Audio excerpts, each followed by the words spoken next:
Bonjour et bienvenue sur ma chaîne. Donc dans cette vidéo, je vais vous parler de mes dernières lectures depuis la dernière fois. J'ai pas réussi à trouver le temps de filmer comme je voulais en début de semaine, donc du coup ma vidéo arrive en fin de semaine. Mais au final, c'est pas plus mal parce que j'aurais eu que 3 livres à vous présenter, 4 livres à vous présenter. Donc j'en ai 2 de plus. Je vais essayer de faire assez rapidement pour que ça ne dure pas trop longtemps, surtout que j'ai quelques petits livres qui sont arrivés dans ma pile à lire, donc on va essayer de faire assez vite. Donc le premier livre dont je vais vous parler, c'est un livre que j'ai gagné lors d'un concours sur le blog de Snow White of Moon, qui me permettait de choisir dans le catalogue Le Livre de Poche un livre de mon choix, et j'ai donc choisi L'Art d'écouter les battements de cœur de Jeanne-Philippe Senker. Donc pourquoi j'ai choisi ce livre? Tout simplement parce qu'il change de mes habitudes de lecture et qu'en ce moment j'ai envie de changement, de lire autre chose. C'est un tout petit roman de 300 pages et j'ai vraiment été très agréablement surprise de découvrir cette plume et de lire ce roman. Donc ce roman, c'est l'histoire de Julia qui part à la recherche de son père, qui l'a abandonné elle et sa famille, et le dernier endroit où on a entendu parler de son père, c'est en Birmanie. Donc elle se rend là-bas. Et arrivée là-bas, elle rencontre un vieil homme qui va l'entraîner dans une histoire, et c'est l'histoire de son père. Et ce récit est vraiment très très touchant, très émouvant, dans le sens où l'enfance et l'adolescence du père de Julia, donc il s'appelle Tin Win, n'a pas été tout à fait tellement heureuse, et en fin de compte, peut-être qu'elle a été plus heureuse, l'enfance, l'adolescence a peut-être été plus heureuse que la vie qu'il a menée avec sa famille à Julia. Et en fin de compte, j'ai trouvé ce roman vraiment très bien écrit, très agréable à lire, une très belle plume, un très beau récit, et je suis vraiment très contente d'avoir lu et découvert cet auteur et ce roman. Le deuxième roman dont je vais vous parler, il s'agit d'un roman que Elodie du blog Petit bonheur et grande lecture m'a choisi lors du marathon Le temps d'un grand week-end. Il s'agit du tome 1 de Charlotte Davidson, Première tombe sur la droite de Tarinda Jones. C'est une série dont j'ai les 6 premiers tomes, donc dans ma pile à lire depuis au moins le début de l'année, voire le fin de l'année dernière, depuis un très long moment, et cette série me faisait énormément envie, mais une fois dans ma pile à lire, oublié. Je savais qu'ils étaient là, mais je repoussais, donc ça n'était pas plus mal que Elodie m'incite à lire le premier tome, et j'ai adoré. Tout le monde adore, moi aussi. C'est l'histoire de Charlet, qui est une détective privée, qui aide la police à découvrir les coupables de meurtre, d'assassinat, qui, par le simple fait qu'elle a le don de voir les morts, donc souvent elle voit les fantômes des victimes, et donc du coup elle demande aux victimes de leur dire qui est le coupable. C'est en gros ce qui s'est passé, c'est en gros ce qui se passe dans sa vie, de détective privé. Et c'est aussi, donc justement, elle voit les morts, donc c'est aussi une faucheuse.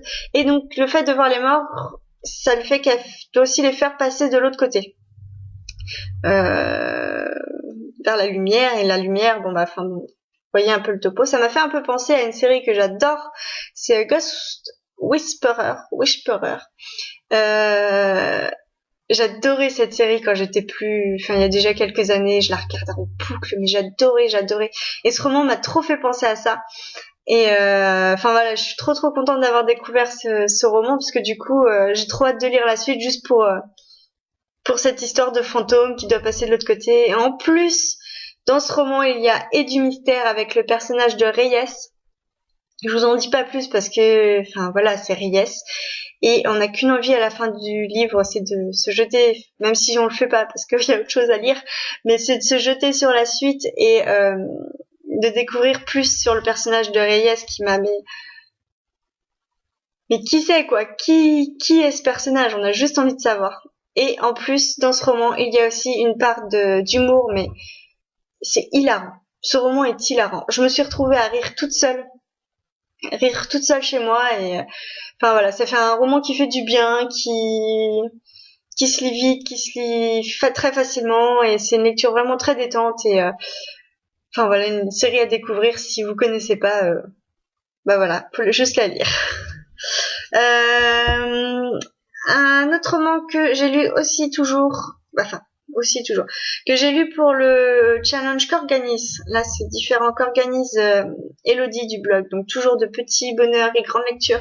Le challenge Les filles de Madame Bennett, j'ai lu pour le mois d'octobre Nord et Sud d'Elisabeth Gaskell. Donc, ce gros roman de presque 700 pages raconte l'histoire de Margaret Hall qui habite à la campagne. Et du jour au lendemain, son père a décidé de quitter la campagne et de partir vivre en ville, dans une ville industrielle dans le nord. C'est un choc assez difficile pour Elisabeth, n'importe quoi, c'est le nom de l'auteur.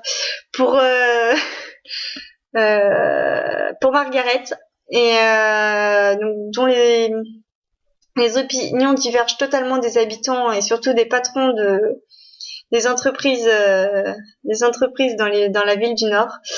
Et justement sa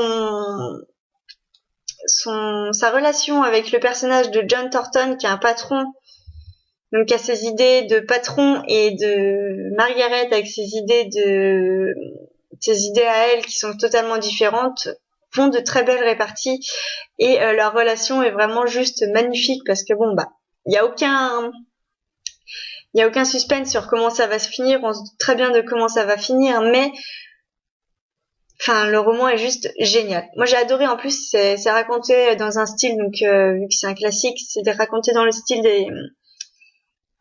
anglais victorien, et enfin moi j'adore énormément ce style. Donc j'ai été vraiment très contente de lire ce roman. Le tout petit bémol que je peux donner, c'est que la fin est trop rapide.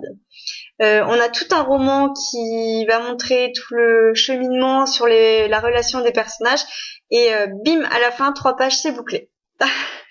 Il m'en manquait un tout petit peu pour voir comment leur relation allait se développer après, on va dire. Mais dans l'ensemble, c'est un très bon roman et une très très très bonne lecture. Ensuite, j'ai lu un roman dont j'ai reçu par la masse critique de Babelio et le livre de poche. Il s'agit de La femme aux fleurs de papier de Donato Carisi. Alors, ce roman, c'est l'histoire. Alors, je dois avoir le truc pour lire ce genre d'histoire en ce moment. C'est l'histoire de... Comment je vais pouvoir vous expliquer ça? C'est un prisonnier. Alors, on se retrouve pendant la Première Guerre mondiale dans le camp autrichien, je crois. Dans le camp autrichien. On se retrouve dans le camp autrichien et ils ont fait prisonnier un soldat italien. Et donc, pour pouvoir faire parler ce soldat qui ne répond pas du tout aux questions des soldats autrichiens, ils ont décidé de faire appel au médecin de guerre, donc un personnage en dehors des soldats eux-mêmes, donc un médecin, quelqu'un un peu d'en dehors, on va dire, d'extérieur à tout ça, qui doit le faire parler, donc lui dire son identité et tout, pour un éventuel échange avec des soldats autrichiens qui seraient emprisonnés dans les camps italiens. Je ne sais pas si vous avez tout compris, mais au pire, c'est pas grave. Le plus intéressant, c'est que ce soldat italien va parler au médecin et va lui dire qui il est. Enfin, va lui dire qui il est en lui racontant une histoire. Cette histoire, elle se déroule autour de 3 questions. Et ces 3 questions, on a juste trop envie d'avoir les réponses. Donc c'est qui est Guzman? Qui suis-je? Donc qui suis-je en parlant du prisonnier italien. Et qui était l'homme qui fumait sur le Titanic? Moi, je voyais pas trop au départ ce que cet homme faisait dans cette histoire, puisque on se retrouve à la Première Guerre mondiale, donc quelques années plus tard quand même. Enfin bon, justement, on a juste trop envie de savoir, et donc du coup, on se retrouve nous on se retrouve dans la tête du médecin. Donc du coup, quand le médecin est plongé dans l'histoire, on est plongé dans l'histoire, dans le récit de ce prisonnier. On a juste trop envie de savoir toute l'histoire, de savoir tout qui est cet homme, qui sont ces hommes, enfin voilà, tout ce qui se passe. Et on est aussi frustré que le médecin quand il y a des coupures par rapport à la guerre. Donc quand le médecin doit quitter le prisonnier pour aller soigner des soldats blessés, ou quand il y a une attaque ou autre, on est autant frustré parce qu'on veut on n'a qu'une envie, c'est que on reste avec le prisonnier et que le prisonnier a jusqu'au bout de son histoire pour qu'on sache la fin. Donc une très bonne lecture, en plus de Donato Carisi, enfin moi j'adore la plume de cet auteur. C'est un roman qui change énormément de ses thrillers, parce qu'en fin de compte dans ce roman c'est vraiment pas du tout thriller. Il n'y a pas du tout de tension psychologique ou de choses glauques. Enfin, il y a des choses un peu glauques dans le sens où on est à la Première Guerre mondiale, mais il n'y a aucune chose glauque comme on pourrait s'y attendre. Le suspense, c'est plus le fait que nous on attend la fin de l'histoire, la fin du récit, qu'on veut savoir la fin du récit. Et j'ai beaucoup aimé. Donc je faisais un rapprochement avec le premier livre que je vous ai présenté, L'art d'écouter les battements de cœur, parce que ça fait 2 tout petits romans que je lis, où en fait c'est une histoire dont un personnage raconte l'histoire de quelqu'un d'autre. Et ça me plaît bien ce type de roman, donc faudrait que j'en trouve d'autres, je pense. Enfin, les 2 dernières lectures que j'ai faites à peu près en parallèle, c'est le tome 5 d'Harry Potter et l'Ordre de Phénix de J.K. Rowling. La grosse brique, la plus grosse des briques. Donc je vais pas en raconter l'histoire, tout le monde ou presque la connaît. J'ai eu pas plus de mal, mais on va dire que le fait que je connaissais déjà l'histoire, j'avais pas la tête concentrée dans l'histoire, dans le roman, et donc du coup j'ai mis plus de temps à le lire, et j'avais presque envie de lire les autres livres que j'avais, donc du coup à la place j'ai fait une pause et en même temps j'ai lu à côté aussi un autre roman. Alors, j'ai quand même beaucoup aimé ma lecture, hein. Ça reste Harry Potter, donc même si j'ai trouvé ça plus long, mais ça c'est la façon que moi j'avais pas la tête à lire des choses que je connaissais déjà, mais c'est Harry Potter et j'adore toujours autant, hein. On est d'accord sur ce point-là. Donc en parallèle j'ai lu un roman pour une lecture commune sur Livre Addict, Miséricorde de Jussi Adler-Olsen. C'est un thriller. Pareil, j'ai ce roman depuis un bon bout de temps dans ma pile à lire. Je savais pas du tout quand est-ce que j'allais le lire. J'en entendais vraiment que des bons avis aussi. Et en fin de compte, pas du tout déçue de ma lecture. C'est un roman qui reste dans une enquête ou une intrigue assez classique. On a un personnage principal, Karl, qui se retrouve un peu au rebut de la police, voilà, on peut pas le virer, mais en même temps on n'a pas envie qu'il soit là, donc on le met au fin fond du couloir, dans un placard à balai, histoire que qu'il nous laisse tranquille à la criminelle, quoi, histoire que, enfin voilà. Et en fin de compte on le met aux commandes du département V, et c'est un département qui va devoir résoudre des anciennes enquêtes qui n'ont pas été vraiment résolues. Je sais pas si je suis claire ou si, enfin voilà. Et donc du coup, il décide c'est un personnage qui m'a vraiment plu, dans le sens où c'est un personnage grognon qui fait que de se plaindre, qui fait que j'ai pas envie, de toute façon je vais faire que ça, je vais mettre les pieds sur la table, je vais fumer, on n'a pas le droit de fumer, ça m'énerve. Ça m'a bien fait rire. Bon, enfin voilà, il a quand même perdu un coéquipier dans une attaque, et un autre coéquipier qui est à l'hôpital, qui pourra plus jamais remarcher. Donc il a peut-être de quoi aussi un peu se plaindre. Mais c'est un personnage qui m'a vraiment plu, parce que son côté grognon, son côté un peu, enfin voilà, voilà, ça m'a fait beaucoup rire, ce côté-là, et le fait qu'il avance quand même dans son enquête.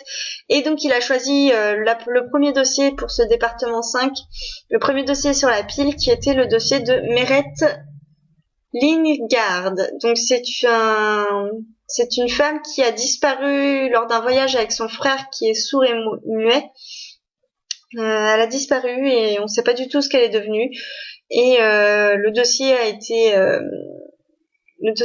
on va pas dire clos, mais enfin voilà, il y a plus, enfin si, je crois qu'il avait, je sais plus trop s'il a été clos. Enfin bon, bref. Et donc du coup, Karl décide de reprendre ce dossier et il demande pour cela d'avoir une aide. Alors au départ, il appelle ça une aide pour faire le café, faire le ménage dans son bureau. Et il se retrouve avec Assad. Et c'est un personnage, mais c'est un étranger, je dirais d'origine syrienne. Voilà. C'est un personnage d'origine syrienne, donc il n'a aucune idée de la façon de vivre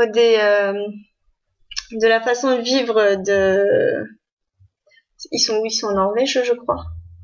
Ah non, au Danemark, loupé. De la façon de vivre du Danemark, et ce personnage est complètement hilarant. Il a des réflexions, ses petites gaffes, ses façons de répondre au moment complètement inopportun, qui fait que on rigole de ça, mais en même temps c'est un très bon enquêteur. Parce que oui, c'est une aide à faire le ménage et le café, mais en fin de compte, c'est surtout une aide pour Karl il participe entièrement à l'enquête, et je pense que leur duo doit bien se développer dans les tomes suivants, et donc j'ai qu'une envie, c'est de lire les prochains. Donc s'il y a une prochaine lecture des tomes suivants, bon bah j'y serai quoi. Voilà, et donc je vais vite fait vous montrer ma lecture que j'ai commencée ce matin. J'ai lu une 30aine de pages. Il s'agit de La couleur des sentiments de Catherine Stockett. Donc c'est un roman qui me fait assez peur, puisque j'en entends vraiment de très très bons avis, et je ne sais pas du tout à quoi m'attendre. J'ai peur de ce qui peut se passer. Mais je pense que ça devrait être une bonne lecture. À voir. On va passer maintenant aux livres qui ont atterri dans ma pile à lire récemment. Donc il n'y en a pas tant que ça. Il n'y en a pas tant que ça. 3 livres que j'ai été acheter donc à la Fnac. J'ai eu mes pourboires en début du mois. Chose que j'avais complètement zappée. Donc du coup j'ai décidé de me faire un petit cadeau avec mes pourboires. Et j'hésitais entre acheter un grand format ou plusieurs poches, ou je sais pas trop comment faire. Et j'ai voulu attendre la sortie d'un grand format qui coûte assez cher, sauf que malheureusement il ne l'avait pas à la Fnac. Non, il n'avait pas ce grand format. Donc à la place, au lieu d'attendre, j'ai craqué sur 3 poches. J'ai craqué sur le premier, c'est Le ver à soie de Robert Galbraith. Donc l'auteur, c'est J.K. Rowling, l'auteur d'Harry Potter. J'avais beaucoup aimé L'appel du coucou, donc je suis contente d'avoir ce roman ce deuxième roman sur le personnage de Cormoran Strike. Et on m'a dit qu'il était encore mieux que le premier, donc voilà. 2 autres romans que j'ai achetés parce que j'ai vu plusieurs avis sur les vidéos YouTube qui ont circulé dernièrement. Il s'agit de Constellation de Adrien Bosc. Je ne sais pas trop, j'ai entendu parler de quoi ça parle sans vraiment m'y intéresser, mais en tout cas j'ai entendu de très très très bons avis, donc voilà, je l'ai acheté tout simplement. Et parce que j'ai aussi entendu de très bons avis de Boomerang de Tatiana de Ronet. J'ai rien encore lu non plus de cet auteur, même si j'avais emprunté à ma maman Elle s'appelait Sarah. Il est toujours dans une étagère au fin fond là-bas de mes livres que j'ai empruntés à mes parents, que je n'ai toujours pas lu. Et en fin de compte, je crois que je vais lire ce roman en premier. Et on m'a dit que j'ai entendu que c'était un très bon roman, donc à voir. Et enfin, je m'étais inscrite aux précommandes d'une dernière box qui s'est ouverte, si on peut dire ça comme ça. C'était la Cube. Et en fait, c'est une box où on recevait un livre d'une librairie indépendante selon nos envies de lecture. Donc, j'en mets tout dedans pour vous montrer comment que ça se présente. Donc moi, la librairie indépendante, c'est une librairie en plus que je connais. Que j'ai connue en tout cas. Et il s'agit d'une librairie qui se situe au Mans. Étant donné que j'ai vécu 10 ans au Mans et que il n'y a pas tant que ça de librairie au Mans, bon, j'arrive pas à le refaire, mais c'est pas grave. C'est une librairie que je fréquentais quand j'habitais là-bas, donc je suis plutôt contente que ce soit eux qui se sont occupés de mon cas. Et même si eux sont pas du tout au courant que j'ai habité là-bas ni quoi que ce soit, hein, mais enfin bon, bref. Ça se présente donc dans une boîte comme ça. Ah bah oui, la box, c'est la cube.